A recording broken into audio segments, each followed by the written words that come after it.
let's learn how to take the limit of functions that involve an absolute value. So here we have the limit as x goes to 0 of the absolute value of x. Now we want to start by reviewing what the absolute value of x looks like. So down here I've sketched the absolute value of x. You probably remember from algebra or pre-cal that it looks like a v. So it's a v with two lines that meet at the origin. Now, something that's really useful to do when you're working with an absolute value function is actually to split it up into a piecewise function. So let me show you how to do that really quickly. So the absolute value of x is equivalent to the following piecewise function. So our piecewise function is going to be split up at x equals 0. Which makes sense, right? Because if we look at our graph, we've got a v, so we've got two lines and they meet at x equals 0. So what are those two lines? So for x less than or equal to 0, that's over here on this side of the graph. This is just negative x. It's a line with a slope of -1. Now for x greater than 0, that's over here on this half of the graph. What's my function there? Well, it's just x. It's a line with a slope of +1. Okay, so this is my piecewise function that is equivalent to the absolute value. It just represents the two halves of the v shape. Okay, so now that I have this representation of the function, let's go back and think about the limit.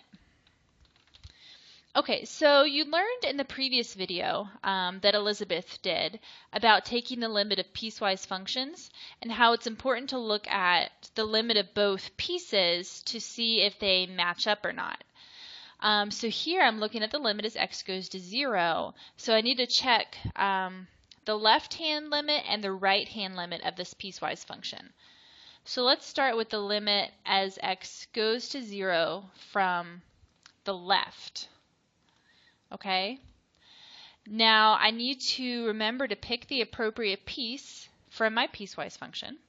So since I'm going to 0 from the left, that's values that are less than 0. So I want to pick my top piece.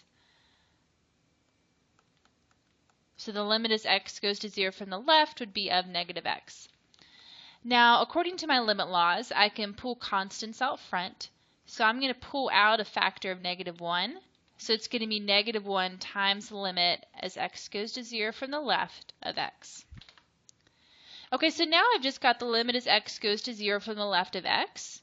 So that's just going to be 0, right? Because from our limit laws, we know that if we're approaching x, it's just whatever the x value is approaching. So this is -1 times 0, which just equals 0. Okay, so we also need to do the right-hand limit. Okay, so once again, I need to pick the appropriate piece. This is 0 from the right, so that's values of x that are greater than 0, so I'm going to pick the x piece. Okay, and now this is just the limit as x goes to 0 from the right of x. So x is just approaching 0, so my y values are also approaching 0. So these are the same in this case, right? The left-handed limit and the right-handed limit are the same, which means my limit overall is just going to equal that value, which in this case is 0. Now this makes sense, right? Because we see in the graph that the two pieces meet at 0, so we would have expected that the limit would be 0 as x goes to 0. But this shows us how to work with the function.